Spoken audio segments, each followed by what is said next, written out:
This episode of the Concierge CPA is brought to you by Unison Globus. Delegate and build a reliable and sustainable team beyond outsourcing with Unison Globus.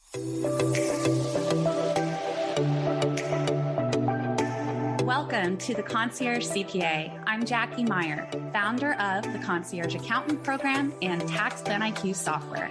This is a podcast for accounting firm owners and influencers who are pursuing world-class service. We discuss their path to excellence, their daily habits, and what influences them and their work. We believe that every person has a unique message that can positively impact the world. Stick around till the end of the show. We'll reveal how you can be our next guest. Let's go, y'all. Welcome to the Concierge CPA. I'm Jackie Meyer, your host. I have Alexandra Constance with us today, and she is with Unison Globus, which is a outsourced provider of accounting services and people, which is very, very necessary in today's world. I met her through her father, Charles, who is an executive over at Unison Globus and a wonderful, wonderful person. He had me on for a women's panel last year. I was very appreciative of their company's supporting and backing of women's rights and Women's Day and women empowerment. And even better to meet his beautiful, wonderful daughter, who has come in to help them with their marketing and sales side of things. So welcome. Tell us a little bit more about you. Hi, Jackie. Thank you so much for having me on the podcast today and your kind words. I'm really excited to, further express to your listeners what our objectives are as a company. We are based in Coral Springs, Florida, but work with accounting businesses in North America, the UK, and Europe since 2006. And we're here to assist with the growth and profitability objectives of firms who need help with dedicated, skilled talent and staffing their firms. Awesome. Now, how did you come into the fold of this role? And, what really jazzes you about it?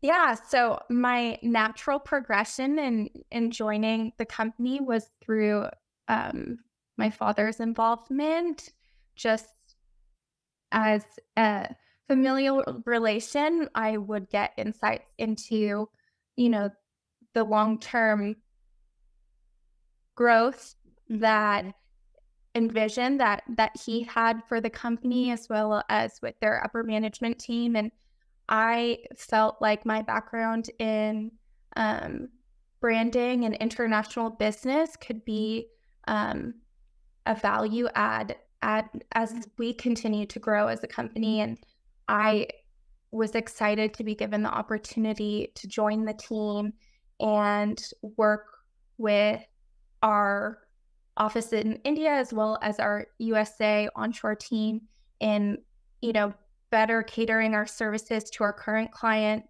and marketing the brand for attracting new clients as well. Awesome. Yeah.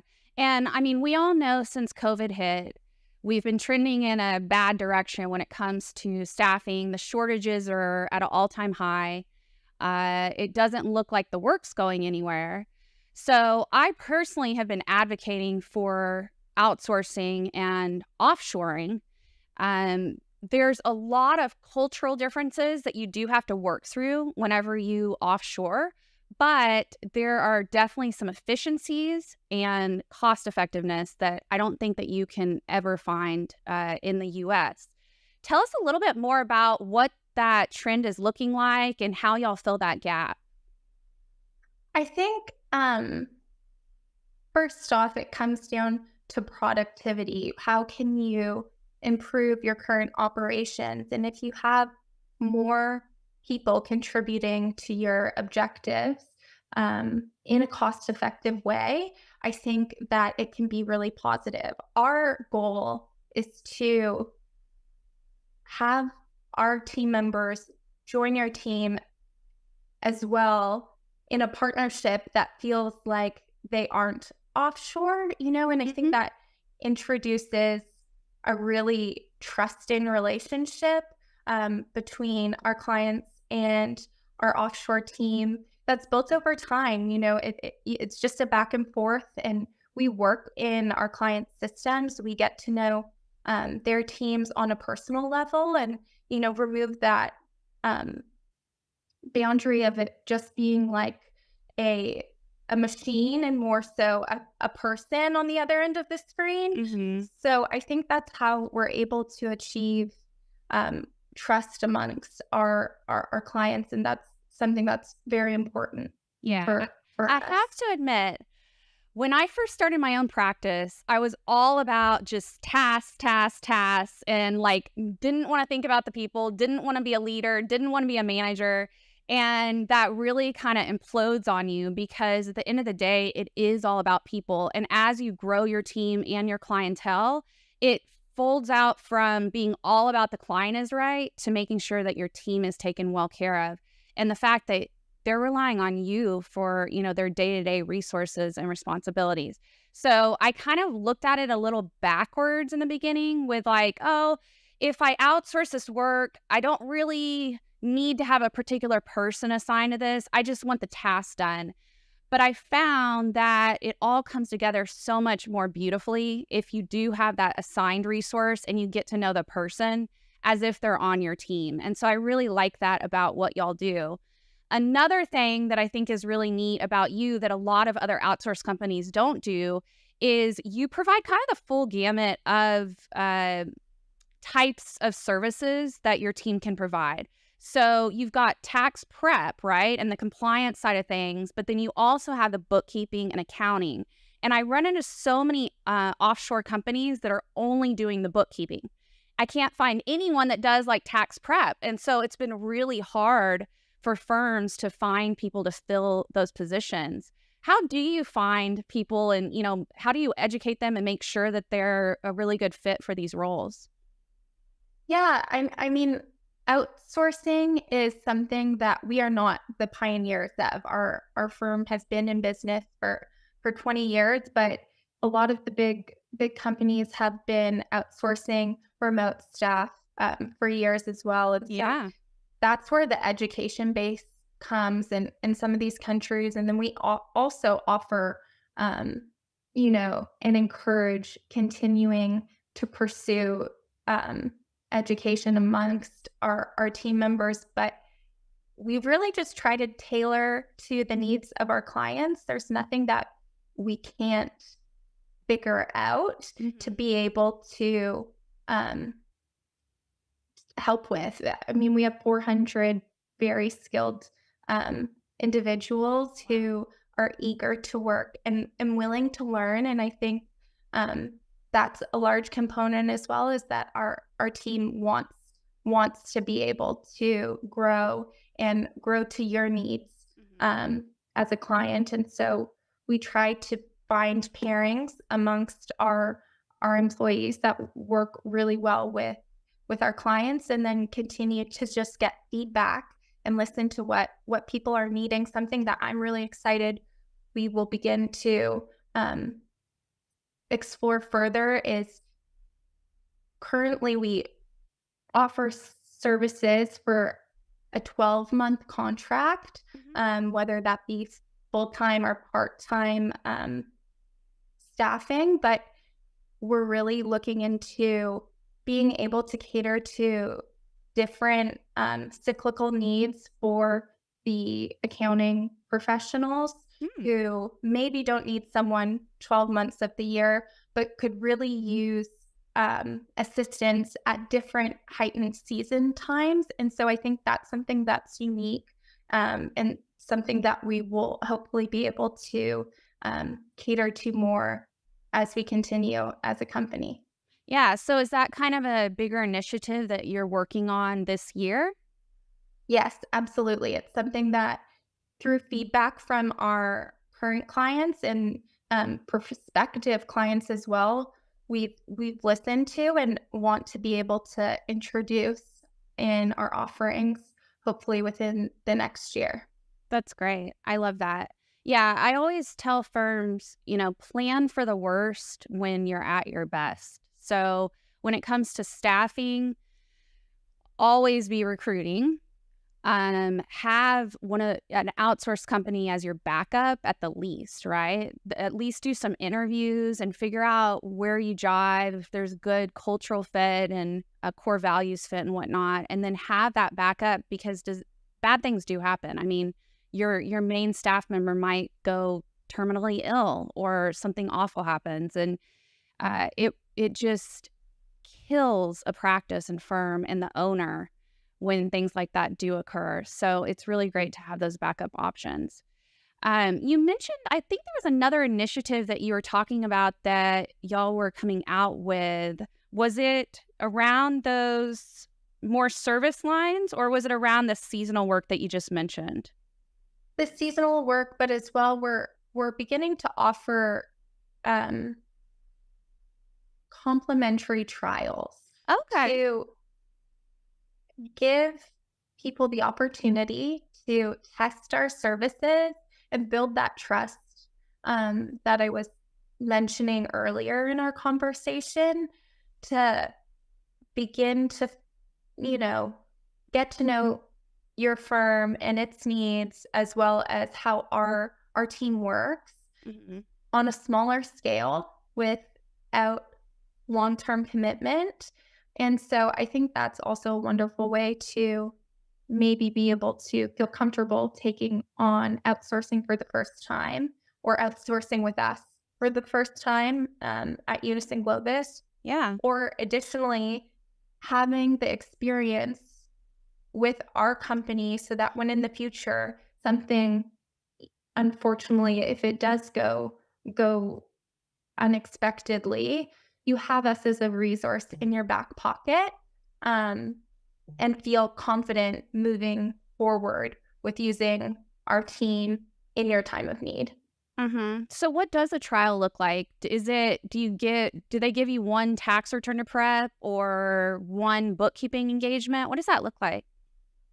It's dependent on, you know, the firm's needs, but several returns, just as a trial basis, and you can see how we work in your systems, but with no long-term commitment. Okay, gotcha. Um, Yeah. Now, during my doctorate in leadership that I'm just wrapping up, we study kind of international cultural barriers, and Mhm. it was interesting. You've all of your workers are in India, is that correct?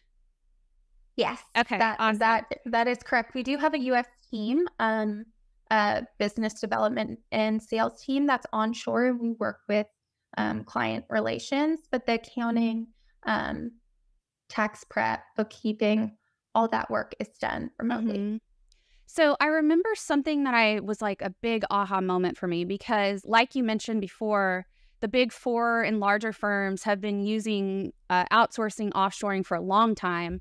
I worked at Deloitte, and right before I left around 2005, they were kicking off a India overseas prep initiative for the high net worth department that I was in. And so I was kind of in charge of working with the report there, and I had no idea what I was doing because I was very, very young.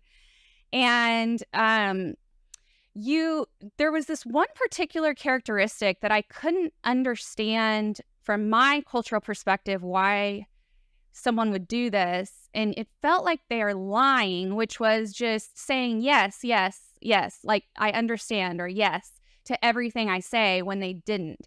But if you just do a little bit of research on the Indian culture, it's actually them just agreeing with you to note respect in a way, right? But it's not necessarily them saying, yes, I know exactly what you're talking about and I know exactly how to do this.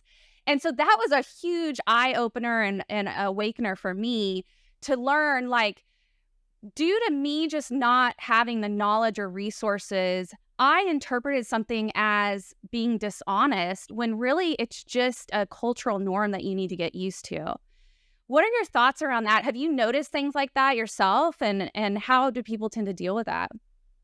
Yeah, absolutely. I think that's a really interesting antidote from your personal experience. I think on both ends of the spectrum, when you're interacting with someone from a different country, there are going to be things that arise that are culturally different. And the most important way to navigate that is to ask one another questions and give feedback. And that's something that we really encourage um, everyone to participate in on both ends. So in that instance, if there is a misunderstanding, to just ask the question and know that it's okay to, and give genuine and honest feedback, to work towards like the best communication style that that relationship can have. So I think we we work through that on a case by case basis, but generally, if people feel comfortable asking questions as well as giving feedback, it's something that's really easy to navigate. Yeah, that's like perfect advice. When in doubt, just ask, right? I mean, Yeah.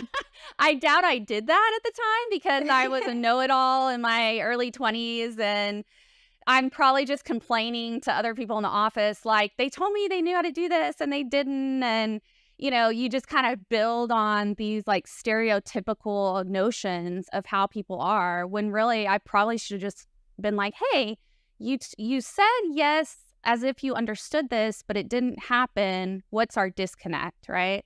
And there's Mhm. your solution. Yeah. And that's a big part of my current role with Unison, is to gather feedback from current clients and be able to share that with our team and use it to improve our practices. And that's something we can always continue to work on. Yeah, that's awesome. I love that. Are there any other kind of particular examples that come up when you're talking to firms about like little minor miscommunications like this that can be easily worked out, or does it just vary?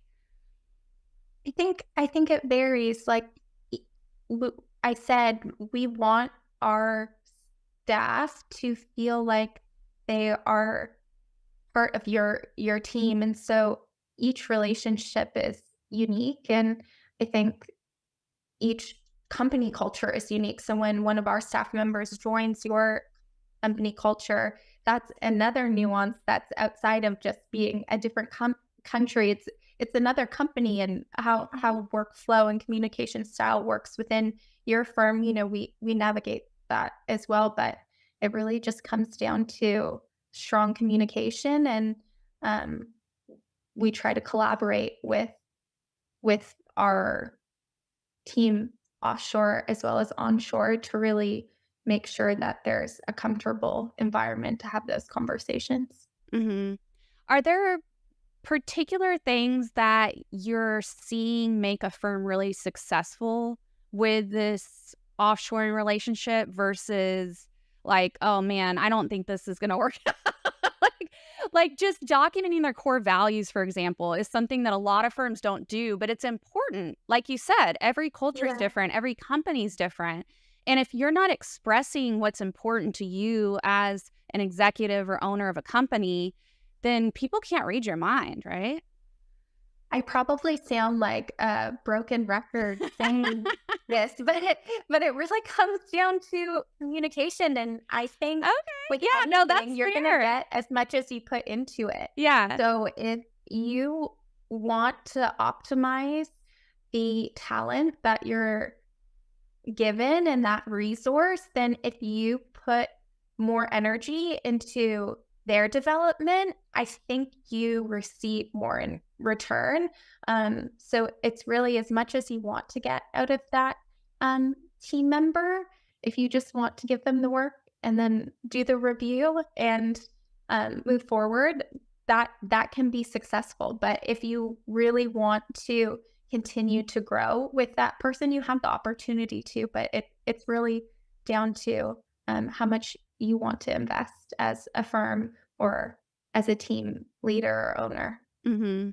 And I think I read a statistic, it's a few years old, so it's probably increased with the way that inflation is hit and whatnot. But I believe like a bad hire can cost 40 to 60K plus for a firm, which is a huge impact for smaller companies. Um, Mhm. do y'all do any like personality testing? Or I know y'all have this kind of really cool educational program where you really invest to make sure that people are knowledgeable in what they're doing. Can you tell us a bit about that?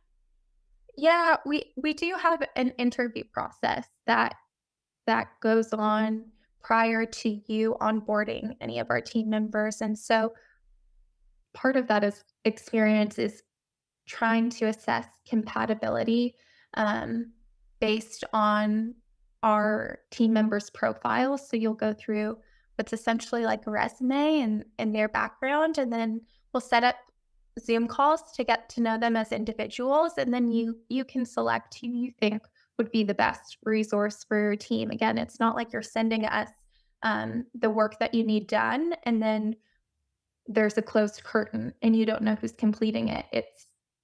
It's more like onboarding someone to your team that we're providing to you. However, if there is a case of incompatibility, we have enough resources to restructure where we can move our team around. You know, if you have an experience working with someone and it doesn't gel, and that doesn't mean that someone's not capable on either end, it just maybe it's not the right fit. We have Mhm. um, staff in abundance, which is not always the case um, in the US to be able to provide you with a different resource in a timely manner. And we can take care of all of those HR nuances on our end. Mhm. Okay. Nice. And how do you compare to like hiring someone in the US when it comes to costs and whatnot? Without fully disclosing our pricing offering, Sure.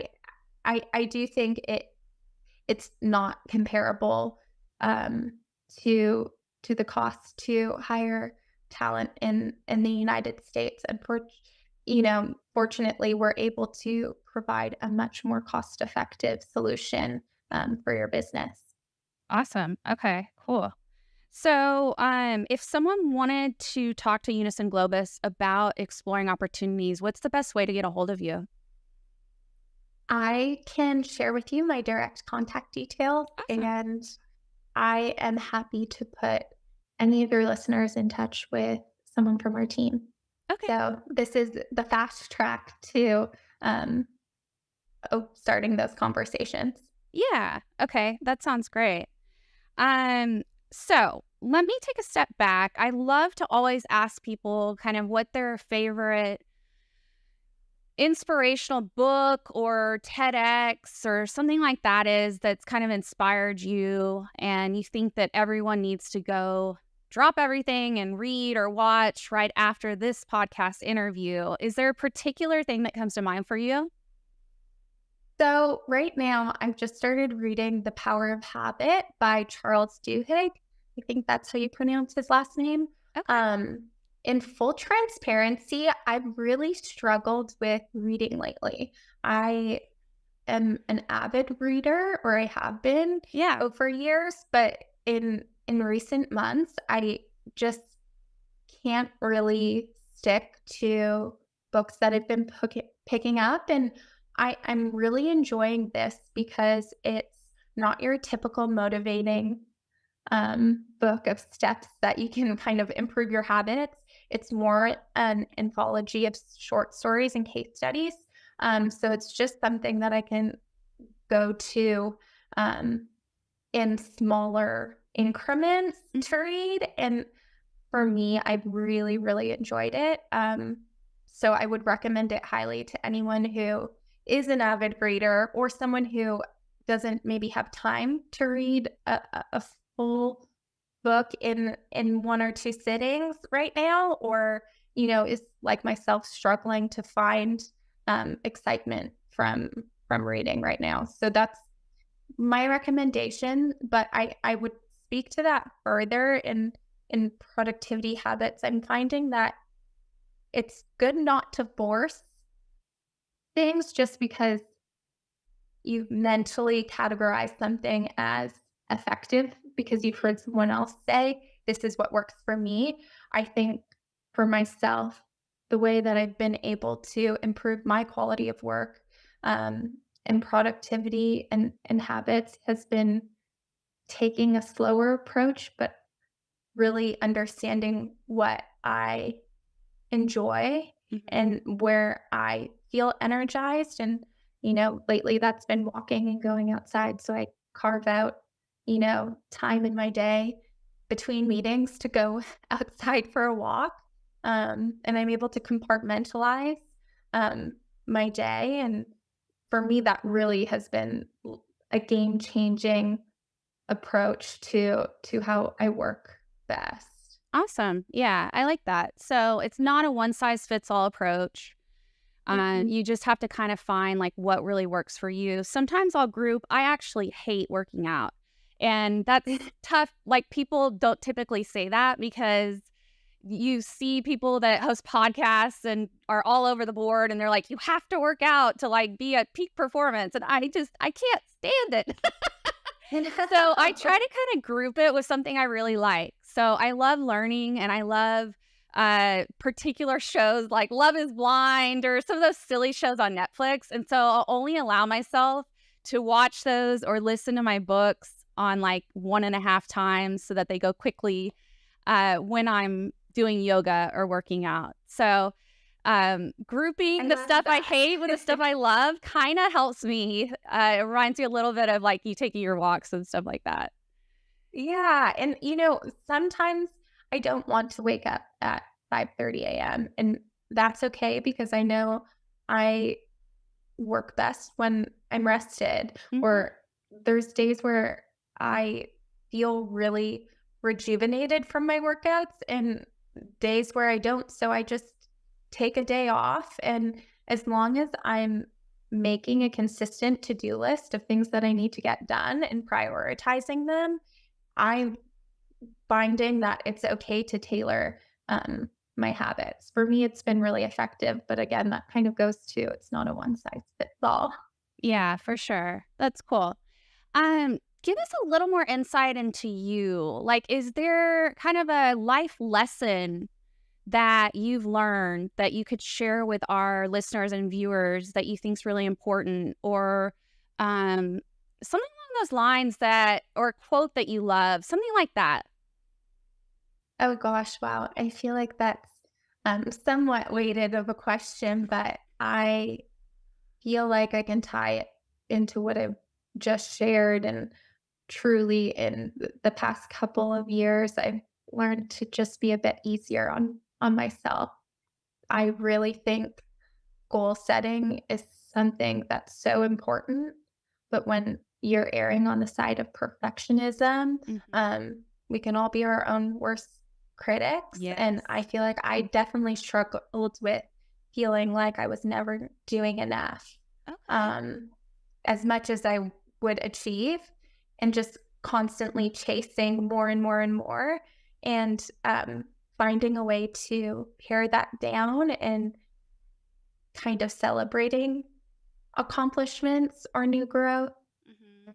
without being hypercritical of myself has been something that has greatly impacted my personal trajectory. Yeah, that's awesome. Was there a particular instance that happened that got you there, or was it just kind of small events and you had a realization like, man, I need to be more grateful for the small things and not focus on the negative? Yeah, I mean, there wasn't one instance that compounded everything, but I think I absolutely struggled, or still do sometimes struggle with, anxiety and that feeling of just being worried about whether or not I've done enough or done enough correctly. Um, and something that actually my father has always said is, assess the situation and see what you can do in the moment, and if you can do anything, don't let it bother you. And so I've tried to implement that just into every aspect of my life. If I'm at an airport and I miss my flight, I Mhm. because it's delayed or the connection or, it's just some things are out of our control and that's okay. And so we work towards improving the things that we can and then not focusing on the things that, are out of our control. For sure. That reminds me of a prior guest I had recently, Julie Smith. She recommended, I don't know what the adult version of the book is called, but there's a kid version called The Energy Bus.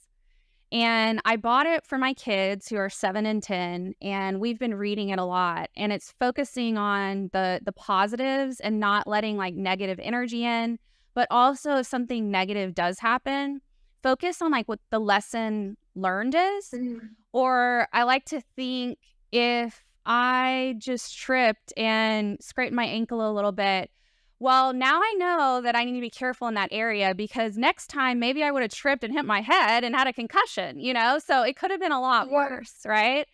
So I definitely can empathize with that motto. I like that a lot. Um, what's kind of a productivity hack or something that you do in your day-to-day that helps you be more efficient? Definitely going back to compartmentalizing my day, Mhm. um, setting realistic time goals. So I will say, I need to get this done. How long do I think it will take? And Mhm. give myself a time frame of when I need to complete it by, whether it's a hypothetical or a real timeline that I'm trying to meet.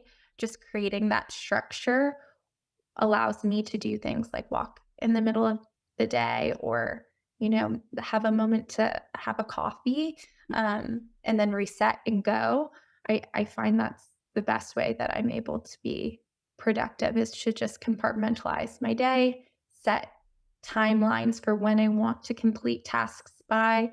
And then sometimes if I realize I have a lot on my calendar or on my schedule, then delegating things or asking for help when I do need it. For sure. So, are you saying you kind of like give yourself a deadline? So, okay, I know I have to finish this particular project. I'll give myself 45 minutes for that, which is a realistic Mhm. expectation. And then at the 45-minute mark, I better be done kind of thing.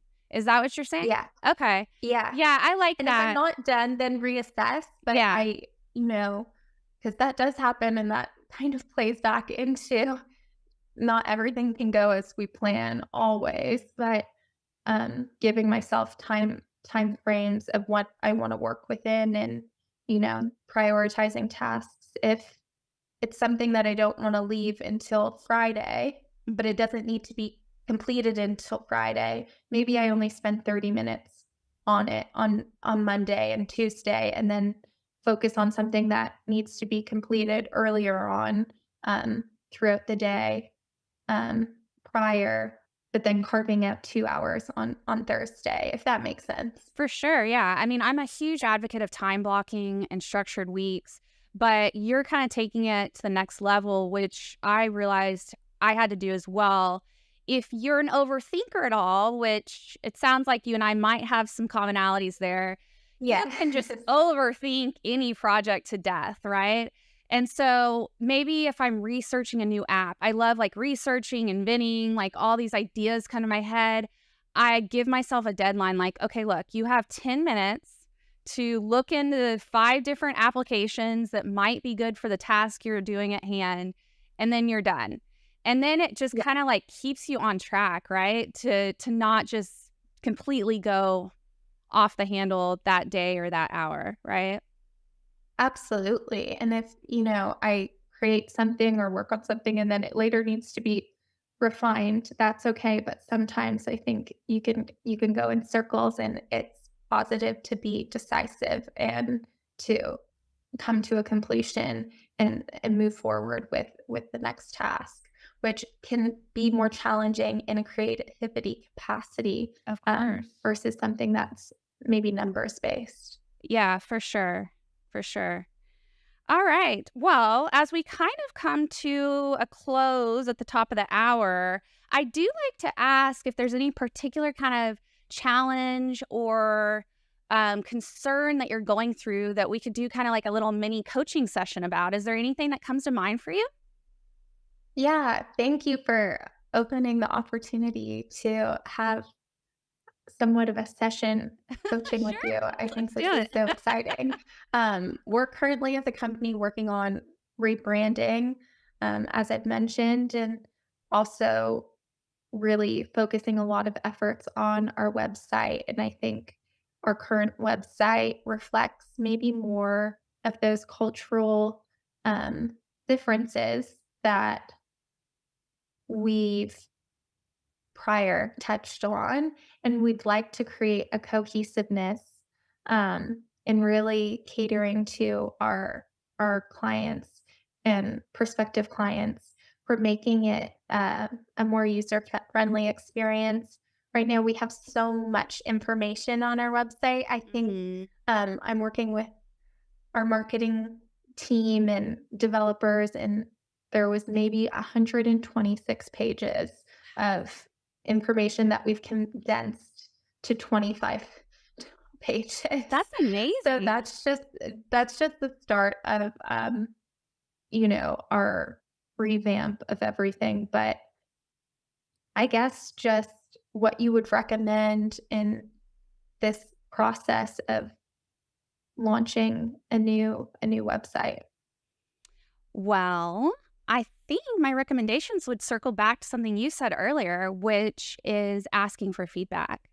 So, as you're going, and people love to help. We feel like we're burdening others when we ask, "Hey, can you take a look at this?" or whatever. But people actually really like to be helpful. And I'd be happy to take a look at your draft site as well. So feel free to email it to me. But yeah, just ask for feedback. And I think simple is better. I think that over the years, websites, and I've been there too, like it's become so overwhelming or overloaded with information when really, like in most sites, people go to the home page, your pricing page, and then maybe the about you page, right? So I think it's important to be clear and transparent as you can with pricing. I love seeing people's real life pictures on websites. Mhm. So, because that's what makes us human, right? And the more we move into this electronic AI world, it's going to be even more important to show that you are human beings. So I would show pictures of, you, your family, the team, pictures of the India office. I think people are always curious, like, what does it look like over there, right? And so you could probably feature some stuff like that and just make it really visual, which I think a lot of people are more visual learners anyways, right? Yes, I think that's phenomenal, input and something we'll definitely be able to implement and, have some of that in the works so far, because I do think it's important to show our facilities, and we'd like to incorporate more video, and so that's something our team has been working on. But I really love your suggestion of just sharing actual photographs of, our team and them in the offices, because in the past we have reverted to more of those stock images that maybe Mhm. aren't as representative of who our actual team is and who our client base is either. Yeah. People want to see behind that veil a little bit. And I get this with accounting firms I work with as well. They are so analytical and big thinkers. And so they're all about the numbers on their website or, the words. And at the end of the day, most people just want to kind of see who they're working with, even if it's a little informal. I think that's okay. So, yeah, I mean, hopefully that helps out a little bit. But yeah, I'd be happy to take a look at it and provide feedback. I'm sure it's going to be amazing. I mean, as long as you put intention behind it, there's, kind of nothing you can't do, right? Thanks, Jackie. I would love to take you up on that in the future. And hopefully, when anyone listening to this podcast goes and looks at our new website after it's been launched, it can be reflected of some of these suggestions. Yeah. So, what is your website if they want to go check it out? It's www I may have included an extra W there. It's That's okay. We know what you're talking about. www. unisonglobus.com. Okay, perfect. So unisonglobus.com, Globus with a Yes. US at the end, which I used to say Yes. global, so I have to be very careful of that. It's okay. Yeah, but Okay. people can go check it out, and then we'll have your contact information for everyone as well. Is there anything else that you would like to talk about with our audience today, or do you feel like we, got through a lot of good topics? No, I think we got through a lot of great topics. And again, just thank you so much for having me on to share this conversation with you and your listeners. Yes, it was really fun, and I hope you don't mind, but I'm going to spill the beans that this is the first podcast that Alexandra has done. She did an amazing job, didn't she? And I'm so honored. So thank you for being here, and to many more to come in your future. I'm sure you're going to have an amazing career ahead of you. So thank you for being Thank here. you so much, Jackie. I'm honored to get to share this first podcast experience with you, and thank you for making it so fun and easy. So I really appreciate you taking the time to do this with me today. Of course. All right. Well, from the Concierge CPA, y'all have a wonderful day, and we'll see you later. Take care.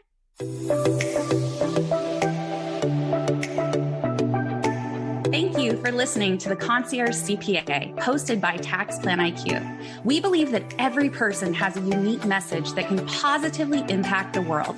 If you are a successful accounting firm owner or influencer who would like to be on this program, please visit JackieMeyerCPA.com, JackieMeyer CPA.com to apply. Please share this on social media and rate us so we can continue our good work. Join our Facebook group called Accounting Firm Influencers, or connect with me on most platforms under Jackie Meyer CPA. Thanks for being accountable to transforming our industry today.